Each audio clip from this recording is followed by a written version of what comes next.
बिस्मिल्लाहिर्रहमानिर्रहीम। नाज़रीन, programme current affair के साथ आपका मेज़बान सैयद आसिफ अली हमदानी हाज़िर खिदमत है।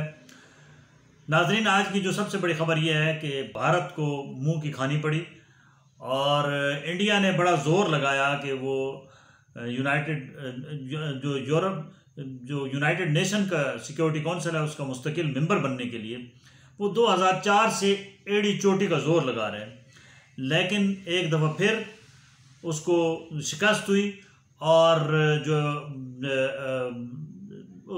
वो और जापान जो है वो मुस्तकिल मेंबर नहीं बन सके। इसकी मुखालफत में नज़रिया पाकिस्तान का जो पाकिस्तान की तरफ से नज़रिया पाकिस्तान जो है अपने क्या नाम है ट्रस्ट, उसकी बड़ी काविशें हैं। उन्होंने काफ़ी सारी कॉरेस्पॉन्डेंस भी की। हुकूमत पाकिस्तान जो माजी की थी उन्होंने भी काफ़ी जो है प्रेशर डेवलप किया। मौजूदा हुकूमत के जो वज़ीर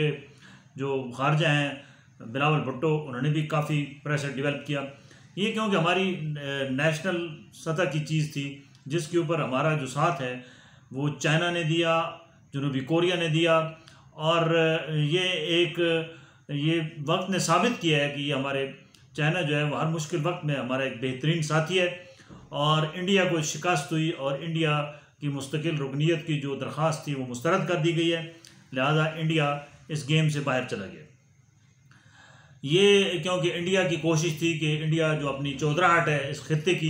वो बरकरार रखने के लिए ये जो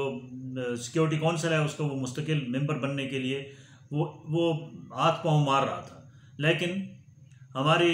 बेहतरीन हिकमत अमली, हमारी बेहतरीन खारजा पॉलिसी की वजह से एक दफ़ा फिर भारत को इस महाज पे शिकस्त हुई और भारत को जो है वो रुकनीत ना मिल सकी और उसकी दरख्वास्त जो है वो मुस्तरद कर दी गई। नाज़रीन, दूसरा सुप्रीम कोर्ट का कल जो तफसीली फ़ैसला आया है, जो डिप्टी स्पीकर की रूलिंग थी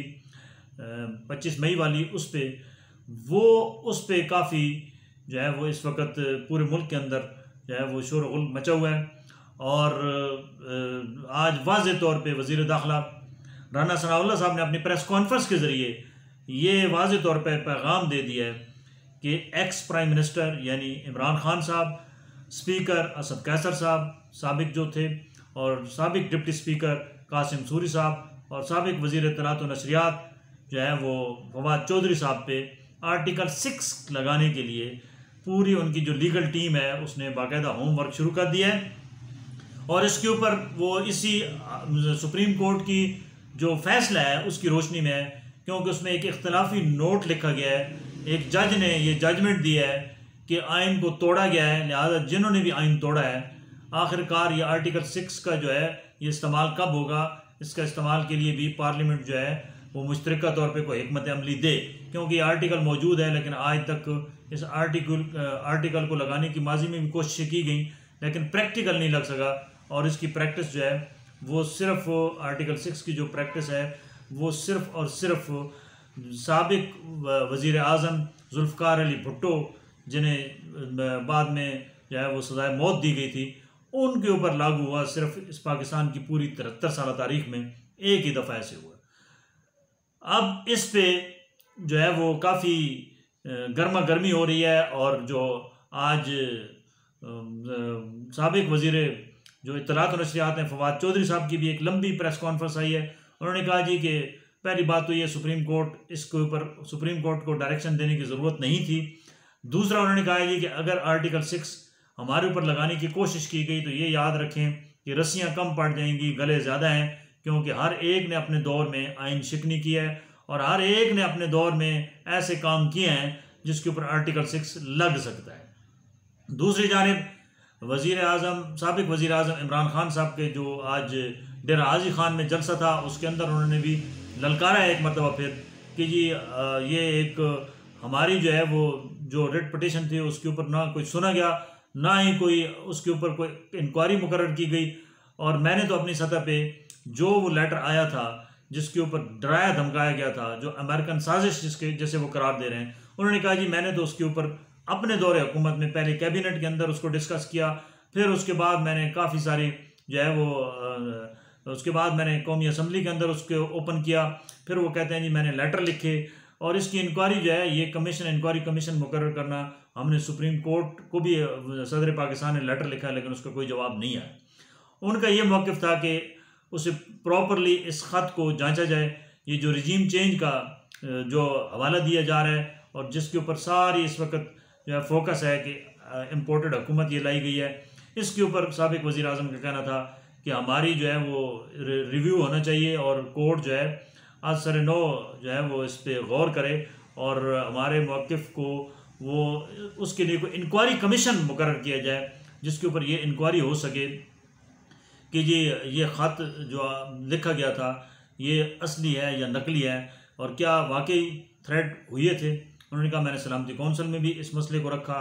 सलामती कौंसिल के जो इजलास था कौंसिल थे उसके अंदर भी, और वो कहते हैं उसके अंदर भी इसके ऊपर डिबेट की कोशिश की गई, लेकिन जो अभी तक रिज़ल्ट्स हैं वो वैसी हैं कि जो सुप्रीम कोर्ट का फ़ैसला आया उसके मुताबिक इस ख़त की कोई हैसियत नहीं है और ना ही इस ख़त को सुप्रीम कोर्ट ने एक्सेप्ट किया है। उसके बाद जो है वो आर्टिकल 6 का हवाला दिया गया है कि जी ये क्योंकि आइन शिकनी की गई है, जितनी भी रूलिंग थी डिप्टी स्पीकर की उसको कलअदम करार दिया गया है और साथ ही साथ जो है वो कहा गया है कि जो लोग भी जिन्होंने आइन शिकनी की है उसमें जो लोग मुलव्वस हैं उसके ऊपर जो है वो आर्टिकल 6 की प्रैक्टिस जो है वो पार्लिमान करे और पार्लिमान मुतफ़िक़ तौर पे उस पर ऊपर अपनी हिकमत अमली दे। अब क्योंकि पार्लियामेंट के हाउस के अंदर जो इमरान खान की मुखालिफ जितनी जमातें हैं वो इस वक्त इकट्ठी बैठी हैं, तो उनके लिए एक बड़ा इम्तिहान है कि आया वो इस प्रैक्टिस को ऑन करेंगे या नहीं करेंगे। अगर वो इस प्रैक्टिस को करते हैं तो क्या माजी के अंदर जिन लोगों ने भी आइन शिकनी की क्या वो भी इस शिकंजे में फिर आएंगे। एक लंबी तफसील, ये एक लंबी हिस्ट्री है क्योंकि माजी में भी ये मामलात होते रहे। नाजरीन, आज वज़ीर आज़म कौम से भी थोड़ी देर में शायद खिताब करेंगे और आम यही तासुर दिया जा रहा है कि कुछ पेट्रोलियम मसनूआत की कीमतों में कमी की जाएगी। वज़ीर आज़म को जो समरी दी गई है उसमें तो 15 रुपये पेट्रोल और 30 रुपये जो है वो डीज़ल कम करने की सदा की गई है, लेकिन हमारे जो ज़राए बता रहे हैं कि आज जो वज़ीर आज़म ने मशवरती इजलास बुलाया था उसके अंदर काफ़ी गर्मा गर्मी हुई और जो इत्तेहादियाँ उन्होंने ज़ोर दिया है कि अगर पेट्रोल की कीमत कम करनी है तो उसमें अच्छा खासा रिलीफ दें। ये 10-15 रुपये का रिलीफ जो है ये आवाम को कबूल नहीं होगा और क्योंकि ज़ाहिर बात है आगे इलेक्शन की तैयारियां भी हो रही हैं, ज़िमनी इलेक्शन भी हो रहे हैं। अब इसको जो तहरीक इंसाफ के जो लोग हैं वो इसको कह रहे हैं जी कि ये सिर्फ़ और सिर्फ ज़िमनी इलेक्शन के लिए एक लॉलीपॉप है जो पब्लिक को दिया जा रहा है, इसका हकीकत से कोई ताल्लुक नहीं है, ये एक ड्रामा है और ये बाद में फिर कीमतें बढ़ा देंगे। जो ही जो है वो मामलात ये इलेक्शन ख़त्म होते हैं तो ये दोबारा इसकी कीमत रिवाइज़ करके ले आएंगे। नाज़रीन, इस मुल्क के अंदर ये बड़ा अलमिया रहा है कि अब इस कदर हालात हमारे ख़राब हैं